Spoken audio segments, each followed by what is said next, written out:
octobre, c'est la séance numéro 3 et c'est toujours l'évangile de Marc. Alors, j'aurais voulu commencer peut-être par une question qui peut nous poser problème. C'était à propos du baptême de Jésus, où la grande question c'est qu'est-ce que l'on peut savoir, qu'est-ce que l'on peut connaître de la conscience de Jésus. Et je pense que c'est un problème théologique extrêmement important. Et par conséquent,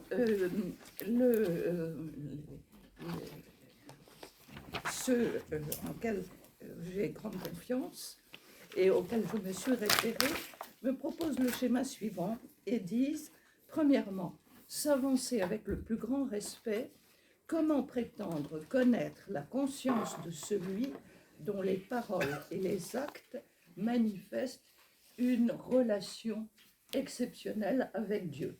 Jésus, fils de Dieu et vrai homme. Comment concilier les deux? Alors, il faut absolument déblayer des erreurs. Et en particulier, il faut celui qui a fait autorité dans l'Église pendant des siècles et des siècles, et qui continue à le faire, est évidemment saint Thomas. Saint Thomas d'Aquin, donc qui vit au XIIIe siècle et qui meurt en 1274 au moment de l'ouverture du Concile de Lyon. Et il dit Jésus, fils unique du Père, connaît dès avant Pâques toute chose en ayant une vision directe de Dieu. Ça, c'est la vision d'un homme du XIIIe siècle. Saint Thomas est un homme du XIIIe siècle. Donc, c'est un homme qui a les connaissances de son temps, qui est féru de philosophie, qui est féru vraiment de toute la science de son époque. Mais c'est la science de son époque. Et il faut bien tenir compte du fait que la science de cette époque, il n'y a pas de science de ce que nous appelons les sciences humaines, ni de rapport à la psychologie, par exemple. Donc, du point de vue de la compréhension, il dit, il est fils de Dieu, donc il a la science infuse, et donc il connaît tout d'avance. Mais encore une fois, je vous dis la position de saint Thomas. Et puis, saint Thomas, quand même, de son ministère qui s'étend de 1240 jusqu'à 1274, au fur et à mesure qu'il réfléchit, il évolue aussi et il dit Jésus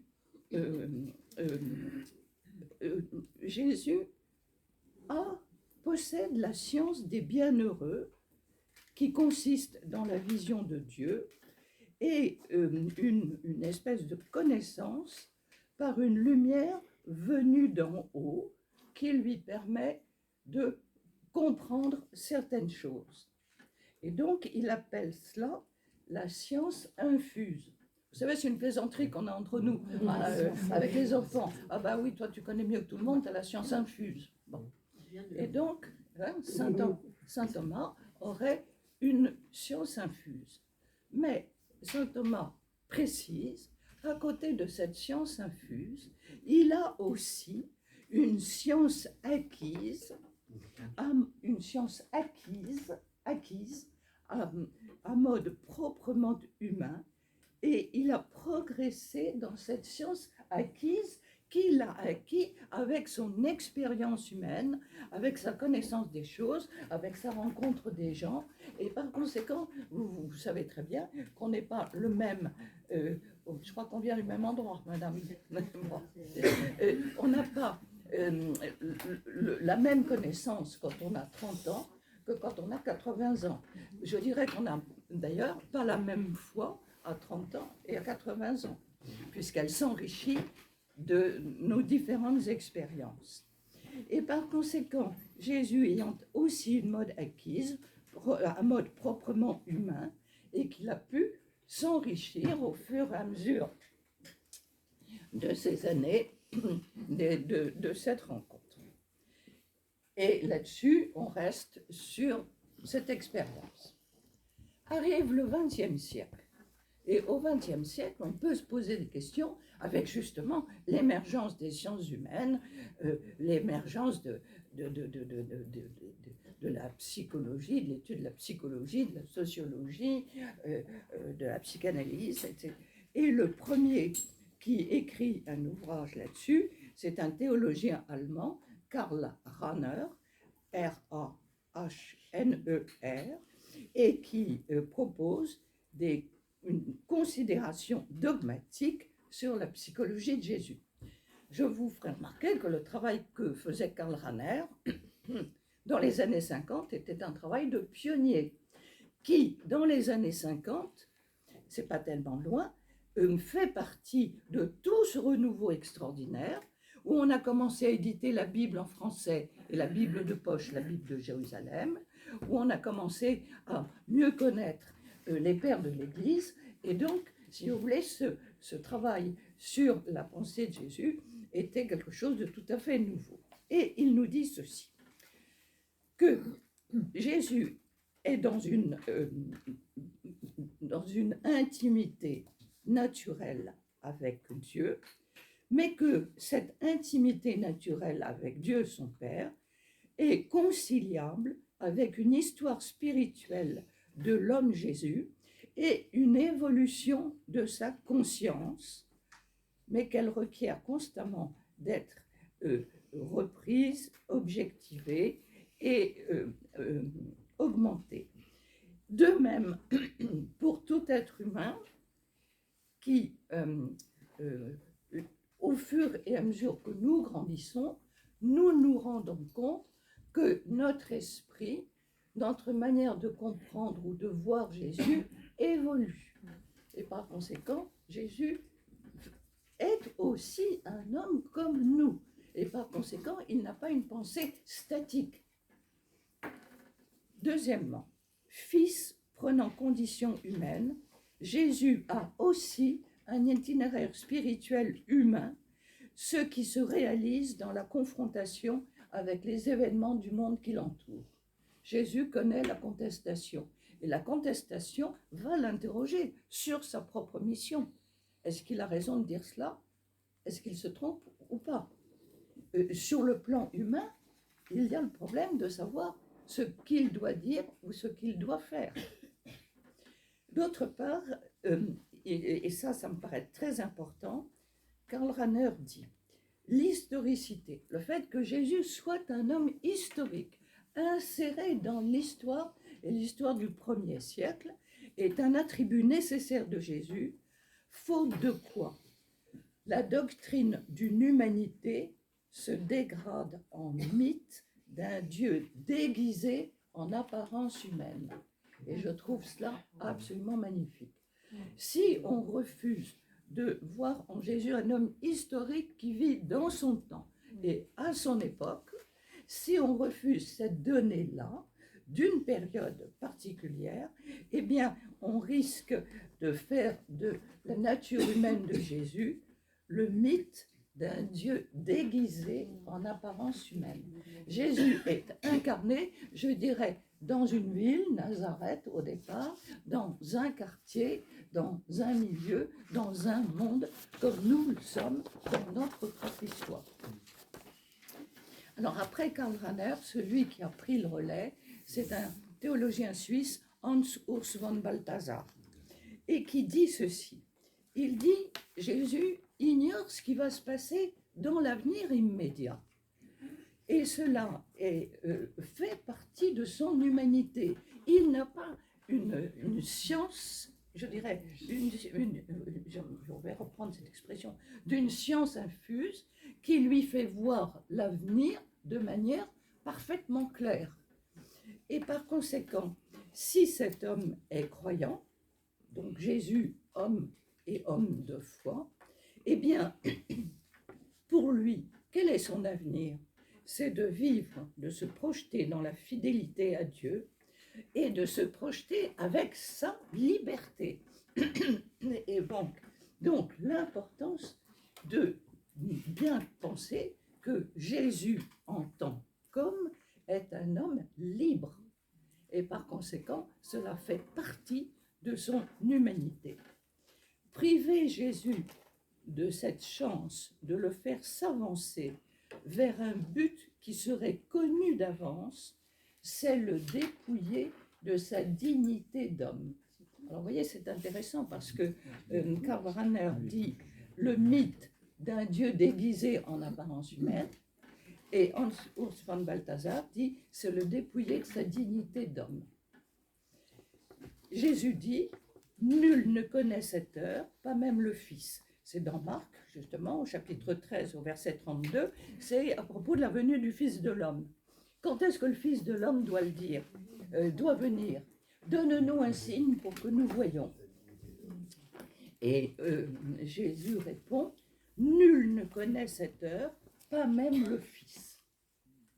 Donc ça veut bien dire qu'il ne connaît pas le moment où il va, les événements qui vont arriver au moment de sa passion. C'est dans Marc, au chapitre 13, au verset 32. Enfin, autre réflexion qui peut nous aider, c'est que Jésus, dans sa foi de juif croyant à son époque, a aussi un regard prophétique qui, dans la tradition biblique, est toujours lié par le fait que les hommes choisissent librement de répondre oui ou de répondre non à Dieu.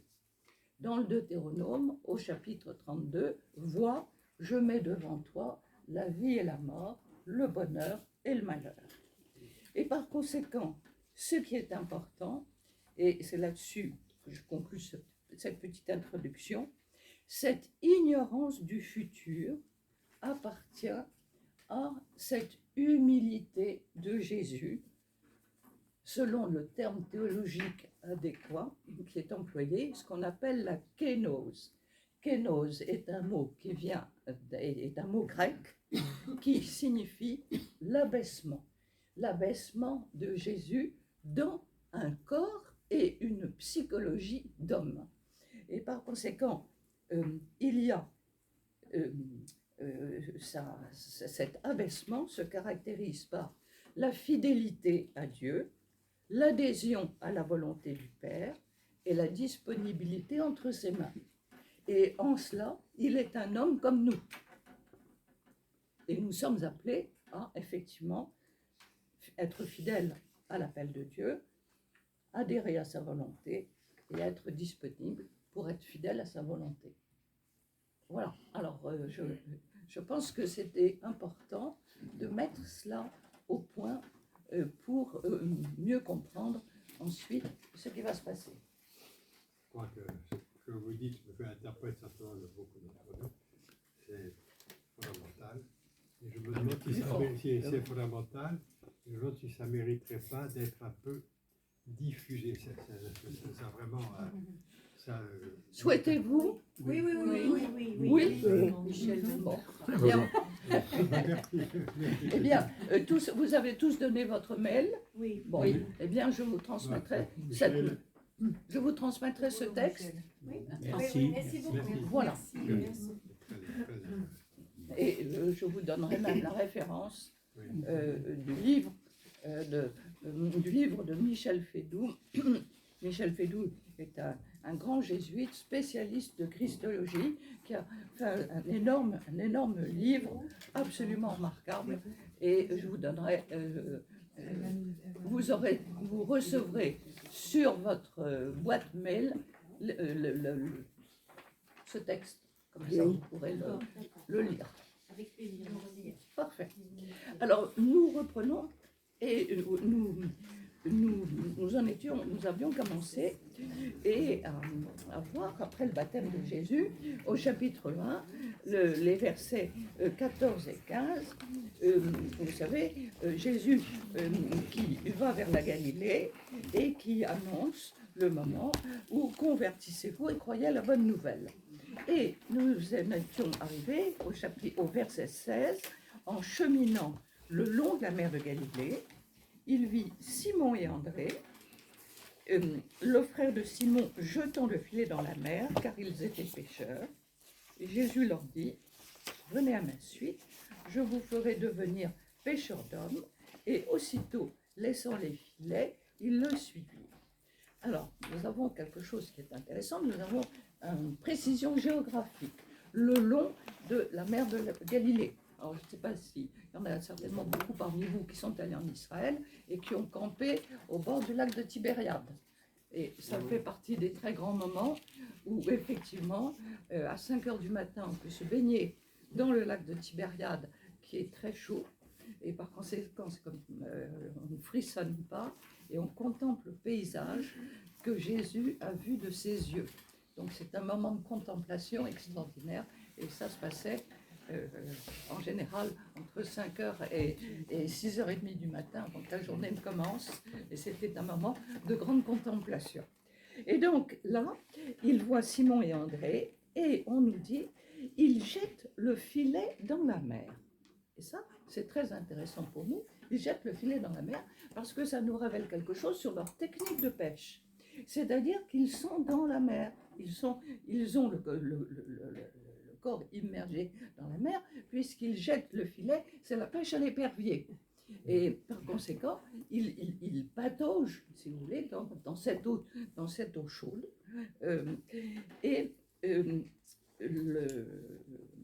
Marc dit, car ils étaient pêcheurs. Et Jésus leur dit, venez à ma suite, je vous ferai devenir pêcheurs d'hommes. Et aussitôt, laissant les filets, ils le suivirent. Et vous voyez, ces versets nous paraissent tout simples. Bon, il les voit, et il les voit, et on nous explique qu'ils étaient pêcheurs. Et ils étaient pêcheurs jetant leurs filets dans l'eau. Donc nous devons faire attention et les imaginant pataugeant dans l'eau. Car c'est très important pour la suite. Jésus leur dit, venez à ma suite, donc suivez-moi, et je vous ferai devenir pêcheurs d'hommes. Alors vous allez me dire, bon, ben, il y a un jeu de mots, ils sont pêcheurs au sens de la pêche. Hein. Je crois que la pêche relève du ministère de l'Agriculture, d'après ce que j'ai entendu. On parlait beaucoup bon. Et donc, je vous ferai pêcheurs d'hommes. C'est-à-dire, ce ne sont plus des poissons que vous prendrez, ce seront des hommes. Ceci dit, on peut faire un petit peu le rapprochement avec le fait, vous savez, que les premiers chrétiens, qui avaient des petits signes pour pouvoir se reconnaître, le poisson, parce que le mot grec qui signifie poisson, ictus, signifie Jésus-Christ, Fils de Dieu Sauveur. Bon. Et par conséquent, et ça, si vous voulez, c'est pour pouvoir entrer dans la suite, mais ce qui est intéressant, c'est de savoir comment Marc compose son évangile, parce que il dit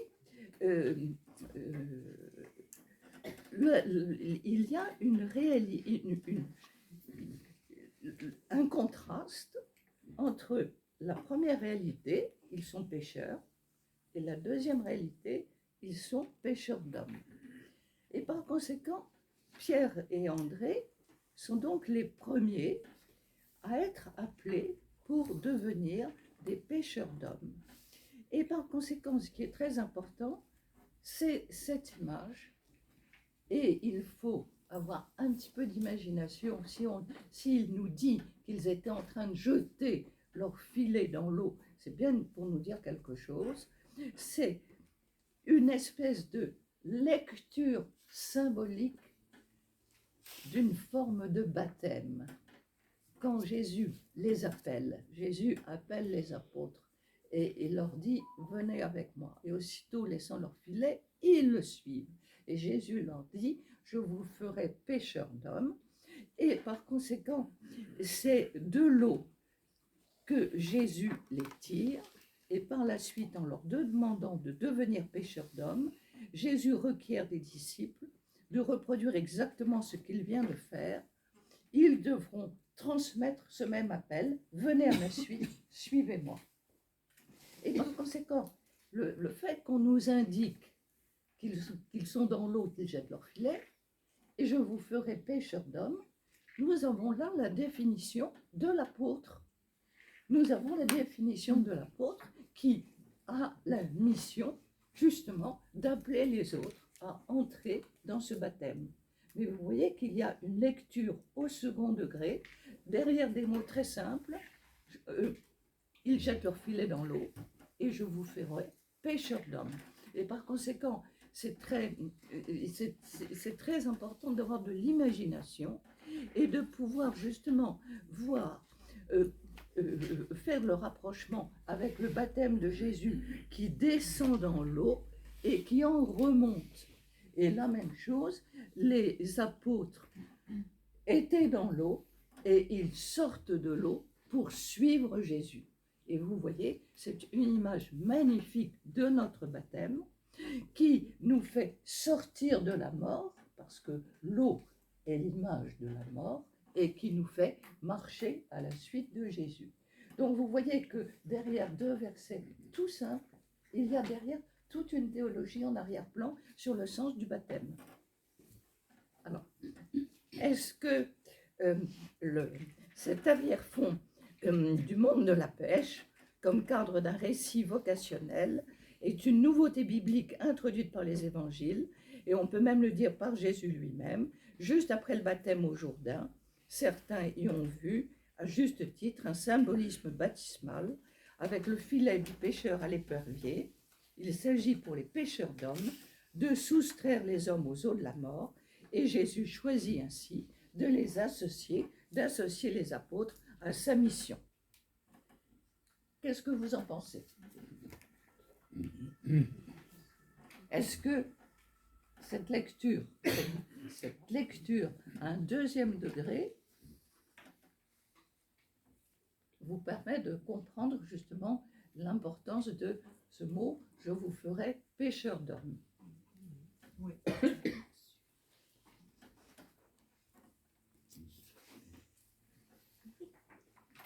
Alors, ensuite, avançons un peu. Mais quand même, moi je reviens toujours sur quelque chose qui me... Oui. Quand on voit en fait comment dire, cet archétype du baptême, de cette naissance, du fait qu'on sorte de l'eau, j'ai du mal à rapprocher cette image-là. Pourtant, je pense que c'est la véritable image du baptême, le véritable sens du baptême, avec ce qu'on avait au verset 4 sur le baptême de conversion en vue du pardon des péchés. Parce que l'expérience de venez, suivez-moi et suivez Dieu, c'est quelque chose de très, comment dire, fondamental. Oui. Je vous fais sortir de l'eau. Et alors qu'on avait au verset 4 quelque chose déjà de très élaboré, qui était un baptême de conversion en vue de la rémission des péchés. Oui. Et je trouve qu'on est à deux niveaux très différents, oui, au verset 4 et dans ce verset-là. Oui, on est effectivement à deux niveaux très différents. Parce que, effectivement, il y a dans cette foule de gens qui viennent auprès de Jean-Baptiste pour effectivement soulager leur conscience et faire une démarche effectivement de conversion et de purification. Mais là, avec Jésus, il y a une dimension supplémentaire. C'est là où la lecture de l'Évangile nous oblige à entrer dans une lecture de foi du récit de l'Évangile. Et encore une fois, il faut bien voir que le récit de l'Évangile a été écrit après, bien après. Donc il y a déjà une conscience théologique qui existe au moment de la rédaction de l'Évangile. On ne peut pas mettre sur le même plan tous ceux qui vont se faire baptiser par Jean-Baptiste et puis l'appel des apôtres. Parce que quand Marc compose son évangile, il y a déjà toute une réflexion théologique qui s'est faite et toute une réflexion qui a eu lieu sur la conscience de la mort et de la résurrection de Jésus. Et par conséquent, quand Marc rédige son évangile, il a bien cela en tête. Alors, avançant un peu, il voit Jacques, le fils de Zébédée, et Jean son frère, et ils étaient occupés dans la barque à ranger leurs filets. Et aussitôt, il les appela, et laissant Zébédée leur père dans la barque, avec les salariés, ils s'en vont à sa suite. Et vous voyez, ce qui est intéressant, c'est que nous avons plusieurs fois, ça revient absolument comme un refrain, aussitôt, hein, et aussitôt, ils le suivent. Et par conséquent, ce qui est intéressant, c'est que Jésus les voit et il les appelle. Venez avec moi, venez à ma suite. Et aussitôt, ils répondent. Par conséquent, évidemment, en français, c'est très gênant parce qu'on a cet aussitôt comme si ça se faisait comme ça tout d'un coup. Il y a un truc, moi, qui m'exaspère. Maintenant, vous commencez à bien me connaître depuis le temps qu'on marche ensemble, mais il y a un truc dont j'ai horreur. C'est le récit de la conversion de Paul Claudel, qui au moment de Noël a une illumination subite, etc. Et vous voyez, cette espèce d'illumination qui tout d'un coup là, vous saisit, etc. À travers le récit, il faut comprendre qu'il y a un cheminement personnel. Et vous voyez, c'est ça ce qui nous bloque dans le récit, parce que nous, on se dit, ah mais on n'est pas capable d'en faire autant. Et alors du coup, on se bloque là-dessus, on se culpabilise là-dessus, et on est incapable d'avancer et de se rendre compte qu'il y a forcément du temps, un cheminement et une histoire. Est-ce que le psychanalyste est d'accord avec cette interprétation de la nécessité du temps? Je suis d'accord avec ton agacement à propos de Paul Claudel, mais ce que tu dis, ce que tu rappelles, c'est qu'il faut les deux, quoi. C'est-à-dire que... Voilà, je suis d'accord avec toi, c'est-à-dire que moi je préfère bien la conversion de Paul que la conversion de Claudel, c'est sûr, de ce point de vue-là. Parce que dans Paul, on a les deux. À la Dans Paul, on a les deux, oui. On a à la fois le choc et le coup, Oui. et à la fois l'histoire. Oui. C'est ça que tu dis, non? Oui, tout à fait. Et ce qui nous gêne dans le récit, c'est effectivement le fait que les mots viennent s'entrechoquer. Aussitôt, ils le suivent. Mais finalement, il y a comme une simplification du texte, mais cette simplification, elle occulte un déroulement psychologique qui prend du temps. On peut mettre en regard peut-être ce récit, la vocation des apôtres, avec le texte de Jean sur les premiers disciples. Oui. Parce que ça paraît plus réaliste. Hein, vous savez, Jean-Baptiste indique à Pierre et je ne sais plus qui, que celui qu'il voit passer, c'est le Messie. Donc, les deux disciples, entendant parler ainsi, suivirent Jésus. Jésus se retourna et vit qu'ils le suivaient. Il leur dit, « Que voulez-vous » Ils lui répondirent, « Rabbi, où demeures-tu » ? Venez et voyez. Ils allèrent donc et vinrent où il demeurait. Ils restèrent auprès de lui ce jour-là. Là, on a une image d'une prise d'une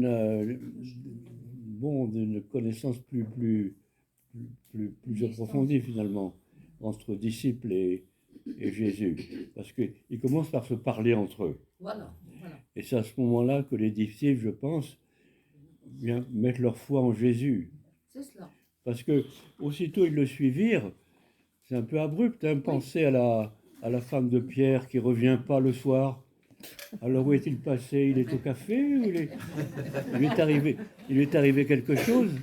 Non. Oui, est-ce qu'il a pris un sac à dos ou pas? Oui. Je voulais dire sur la nécessité du temps. Je me suis posé la même question sur les belles représentations de l'Annonciation que nous avons. Et puis, donc, à Bello, vous êtes avec lequel il nous avait la réponse, mais c'est la dernière image du film. Non, parce que la Vierge n'a pas dû répondre comme ça, de but en blanc, oui. Hein, et oui, c'était une grosse responsabilité. Hein, donc, c'est le beau tableau de l'Annonciation, c'est du fini, mais c'est l'âge final d'une longue réflexion. Voilà. Et c'est très important, si vous voulez, de pouvoir en même temps décoder dans le récit et de pouvoir s'enrichir du récit de Jean pour comprendre que les choses ne sont pas aussi simples que Marc là les propose. Que, non, Et puis il laisse le père, là, tout seul. Et oui, ben, le père, il reste. Le BD, il a avec les perdu ses deux bateaux, enfants. Il reste Il a sur perdu le ses carreau. deux quoi. enfants avec lui. Et vous Ah, mais- remarquerez qu'ils le suivent, mais Jésus ne leur a rien proposé. Il leur a pas proposé un programme. C'est pas du tout. Il n'y a pas le côté enthousiasme politique ou enthousiasme religieux. Il n'y a rien du tout. Rien du tout. Pour l'instant, il dit simplement de le suivre. C'est tout. peut-être l'Esprit Saint qui, avant la Pentecôte, déjà agit Voilà. sur eux. Hein. Mais il me semble, si le monsieur Zébédée père disparaît de la circulation, à un endroit, à la fin, on va revoir La Madame mère. Zébédée Oui, la mère. qui demande Que ses fils soient à la meilleure place. Alors, nous allons commencer le chapitre 2. Et au chapitre 2, nous allons voir que le chapitre 2 va nous décrire une journée de Jésus qui va se passer pendant une journée de sabbat, et qui va se passer.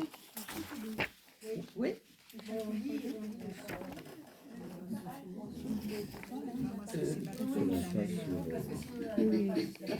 On fait pas une lecture continue. Ah non, pardon, je me suis trompée. Non, je me suis trompée. J'avais pas mis mes lunettes. On est au verset 21, pardon. On est au chapitre 1, non, c'est une lecture continue. Une petite question technique que je me suis souvent posée là. Oui. La division en chapitres et en versets. Alors tout ça, c'est postérieur. Hein. La division en chapitres. Alors ce soir, c'était absolument passionnant au Bernardin parce qu'on a eu un exposé absolument éblouissant, nous révélant que le texte qui est dans les actes que nous avons dans notre Bible, le texte des actes des apôtres, tel qu'il est là, il existe un autre manuscrit qu'on a pu reconstituer et qui livre une version des actes des apôtres différente et plus ouverte sur certaines questions. Et on a posé le problème de l'authenticité des manuscrits. Et effectivement, si vous voulez, les problèmes de ponctuation, les problèmes de ponctuation, c'est venu bien après. Parce que j'ai une de mes collègues, quand je travaillais au CNRS, qui était spécialisée dans l'apparition des virgules, des points-virgules et des points au XIIIe siècle. Elle n'était pas drôle du tout. Hein.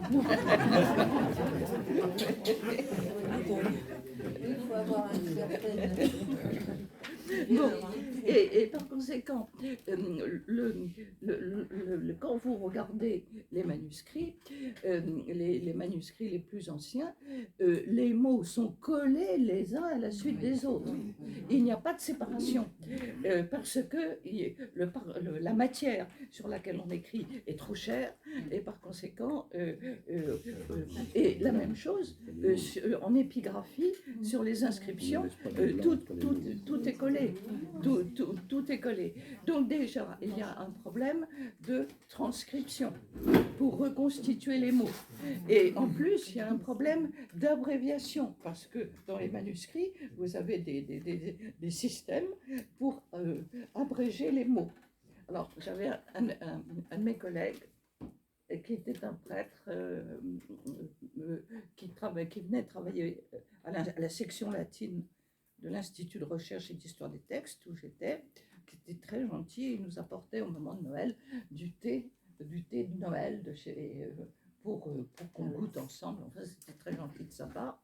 Et alors, lui, il était spécialiste et son grand truc, c'était à cette époque-là, puisque c'était il y a longtemps, de travailler sur des microfilms de manuscrits pour pouvoir repérer les fautes d'orthographe les corrections, et à partir de cela, il savait reconstituer des familles de manuscrits, et il arrivait par je ne sais quelle inspiration de l'Esprit Saint, alors là je crois que l'Esprit Saint y était pour beaucoup, pour reconstituer quel était le premier manuscrit à partir duquel les autres avaient été recopiés. Et alors, c'était extraordinaire de voir cet homme qui, on lui donnait tous ces profils, et alors il était comme un puzzle, donc pour reconstituer, si vous voulez, le texte. Alors, ceci pour dire que le texte tel qu'il nous parvient là est un texte qui, à partir du manuscrit Sinaiticus, qui est à la bibliothèque du Vatican, complété par d'autres manuscrits. Là, j'ai le texte grec, et ici, en tout petit, et là, j'ai ce qu'on appelle l'apparat critique, c'est-à-dire d'autres manuscrits qui donnent d'autres détails, d'autres versions. Par exemple, un verbe est au présent ou il est au passé, ou c'est un participe passé, ou ceci ou cela. Voilà. Et par conséquent, vous voyez que l'établissement du texte, c'est un travail qui a été très difficile. Donc, on part du texte grec, et dans le texte de Marc, dont la langue n'est pas difficile, hein, donc le grec, c'est un grec tout ce qu'il y a de plus classique et très beau, et on nous dit, au verset 21, ils entrent dans Capharnaüm, et aussitôt, de nouveau, on a cet adverbe qui arrive constamment, aussitôt, le jour du sabbat, étant entré dans la synagogue, il enseignait, et l'on était stupéfait de son enseignement, car il enseignait avec autorité et non comme les scribes. Alors, vous remarquerez qu'on a 3 fois le verbe enseigner. Hein, le didasco, il enseignait, et il enseignait avec autorité. Et là, c'est quelque chose qui est très intéressant, parce que le mot autorité ne convient pas très bien. Le terme grec qui est employé, c'est, disons, une certaine ascendance, et surtout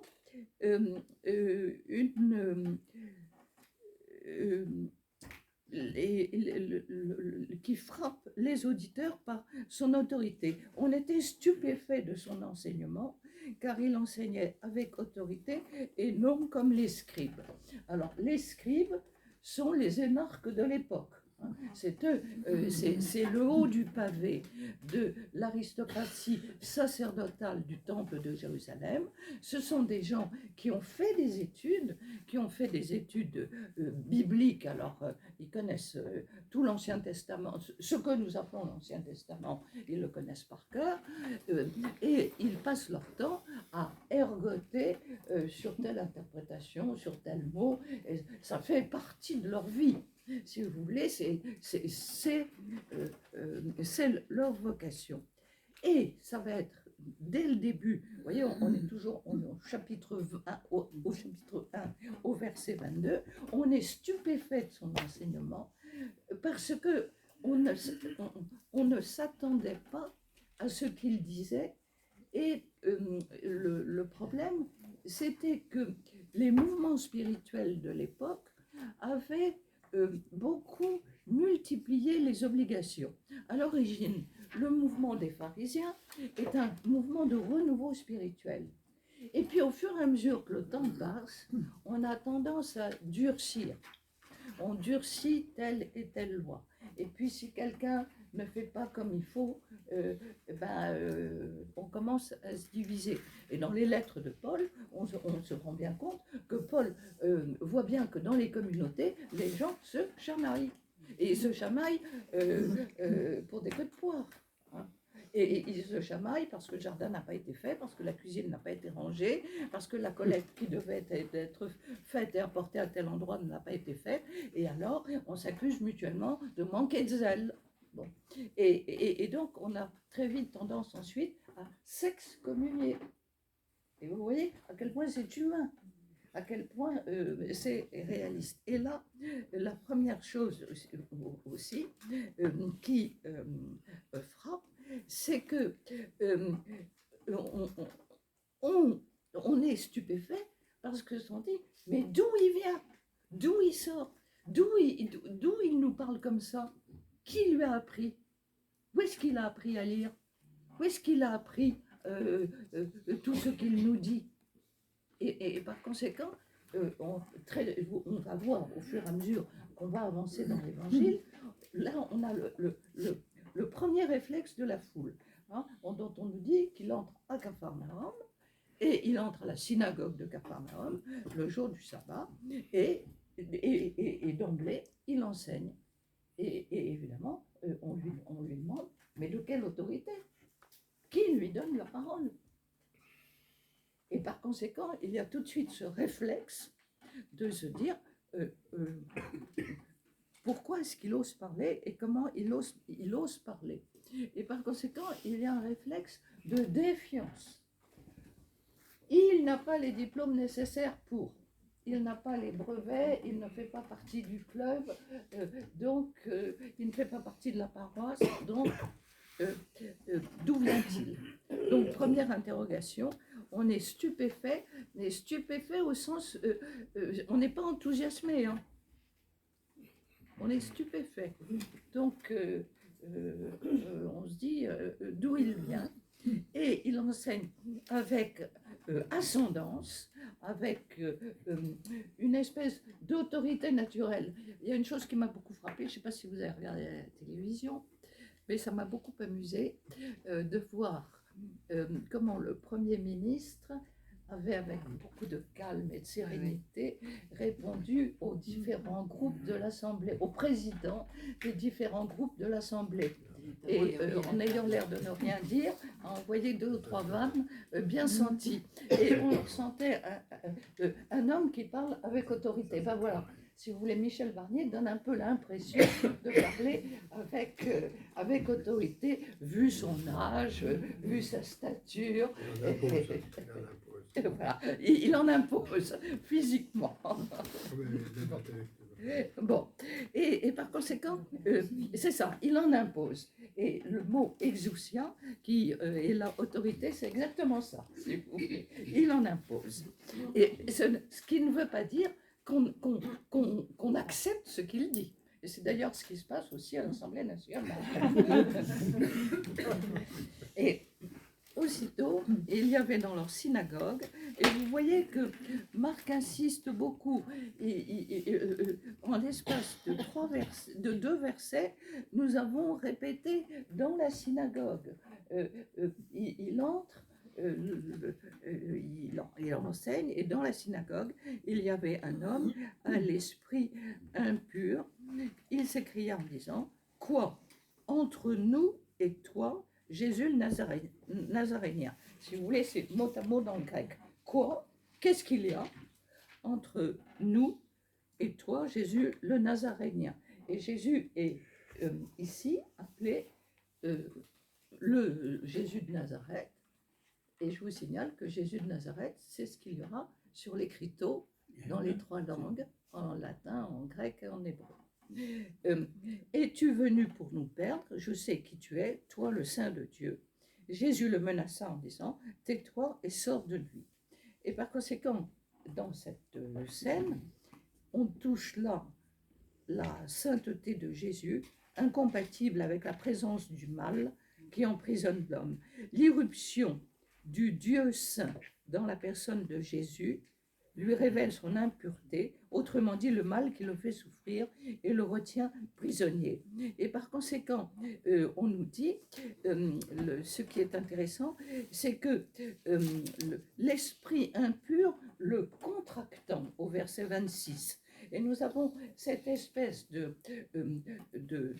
contraction qui montre un corps qui se débat, comme si effectivement cet homme était prisonnier du mal qui le faisait souffrir.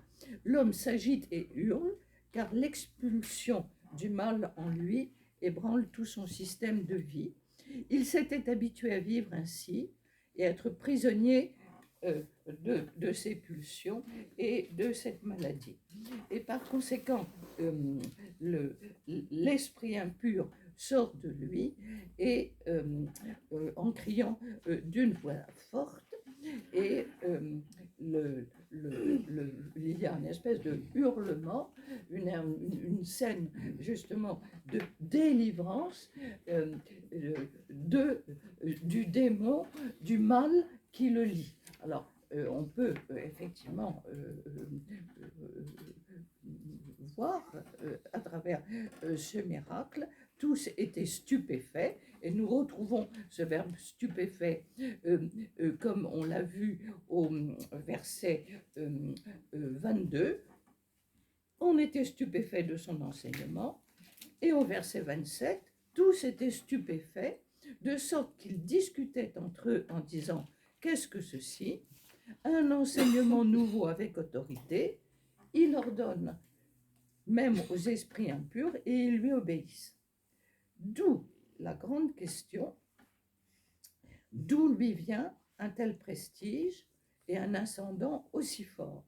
Donc, on reste sur une grande interrogation, et par conséquent, qui est-il? Il y a eu cette guérison qui est faite là, mais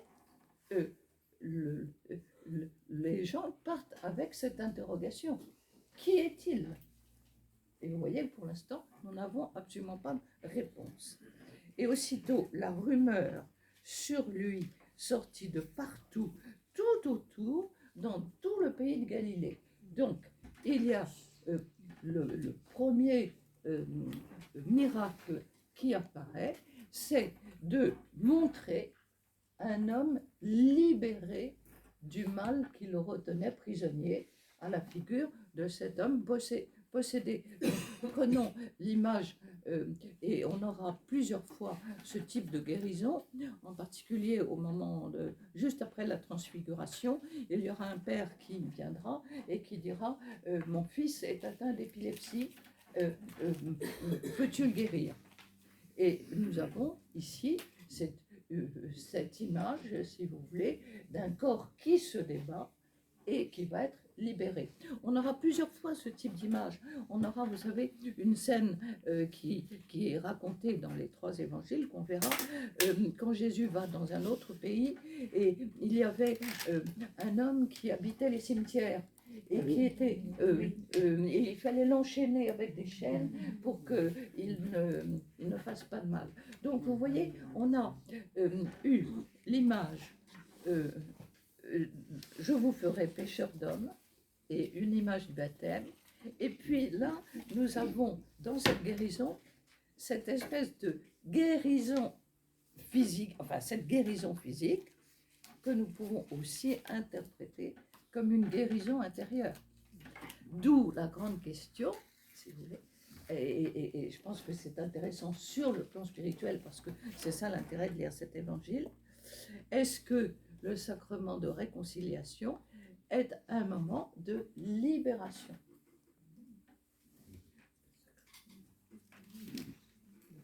Je vais parler sur autre chose. Je trouve que ce texte nous laisse sur sa fin, notre fin, parce que on nous dit que Jésus donne un enseignement nouveau, mais que dit-il exactement? Eh bien justement, on ne sait pas. Ben non, on ne sait pas. Et La seule chose qu'il est dit, c'est venez, suivez-moi. Oui. il ne dit pas je suis le Messie. Non. Parce que à ce Et moment, il ne le dit jamais. il le dit jamais. Il ne le dit jamais. C'est ça. C'est ça. Il dit à ses disciples de ne pas le dire d'ailleurs, de ne pas le dévoiler. Oui. Voilà. Mais jamais lui, on ne verra jamais dans la parole de Jésus, je suis le Messie. Jamais. Non, non. Il parle du Fils de l'homme, mais pas de Messie. Il parle du Fils de l'homme. Mais il faut bien savoir que le Fils de l'homme, C'est autre chose. il y a à la fois une expression théologique, et il y a aussi le Fils de l'homme qui veut dire quelqu'un.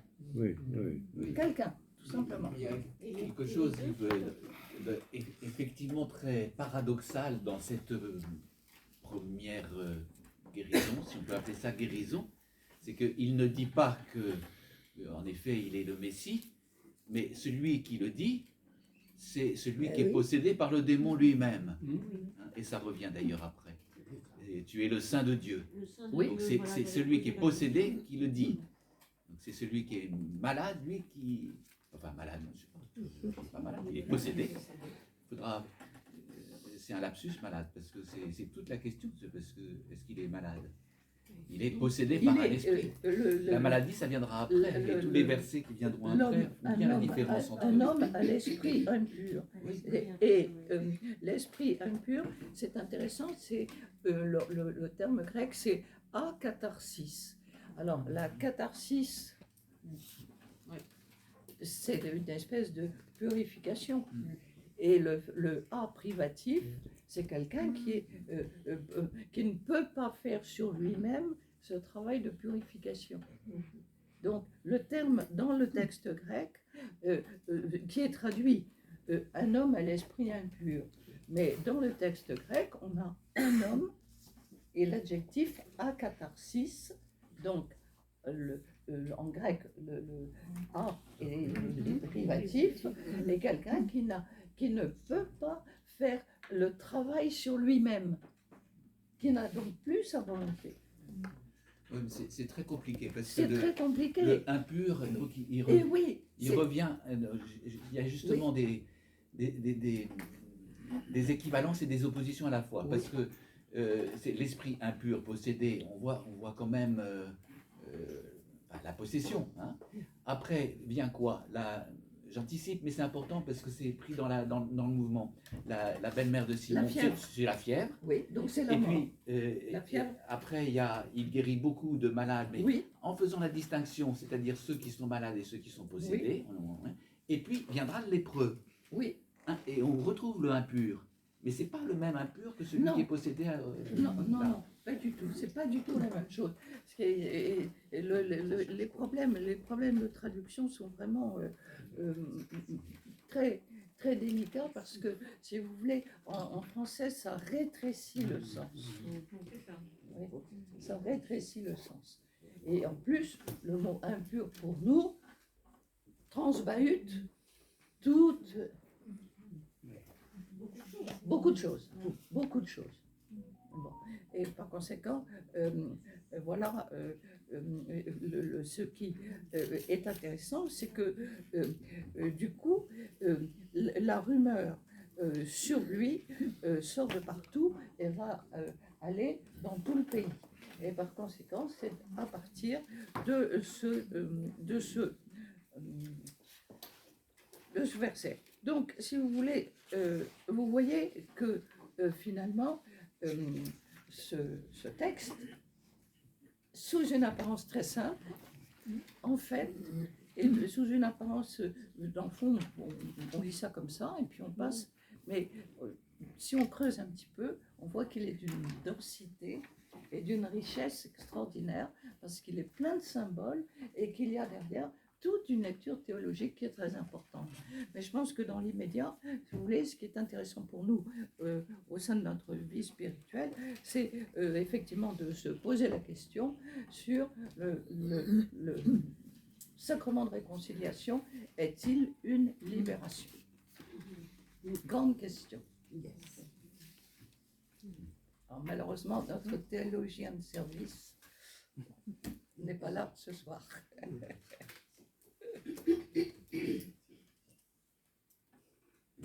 Pour moi, c'est d'abord une rencontre entre Dieu et l'homme, le sacrement de la miséricorde, parce que on fait l'expérience de la miséricorde de Dieu. C'est un moyen de s'approcher de Dieu. Alors, libéré, bien entendu, mais au départ, c'est plus que ça. Tous les sacrements, d'ailleurs, tous les sacrements, c'est une manière de rencontre entre Dieu et l'homme. Et là, manifestement, c'en est une. Ce que tu appelles la miséricorde, je crois que cette libération de ce qui nous enserre, de ce qui nous enserre tous plus ou moins, on peut la constater autour de nous, pour certaines personnes, qu'on a vu se libérer en raison du regard qui a été porté sur elles. Oui, c'est vrai. Oui. Je crois que c'est peut-être une expérience qu'on a fait par nous-mêmes aussi, quelquefois. d'être libéré par le regard qu'on a porté sur nous. Et je crois que là, c'est ça. Il est devenu lui-même, il a été libéré, il n'a plus été enserré par ses... Voilà. Je crois qu'il faut être raisonnable. Oui. Et donc, on va rester sur cette question de du sacrement dans notre vie spirituelle par rapport au miracle, au premier miracle que fait Jésus.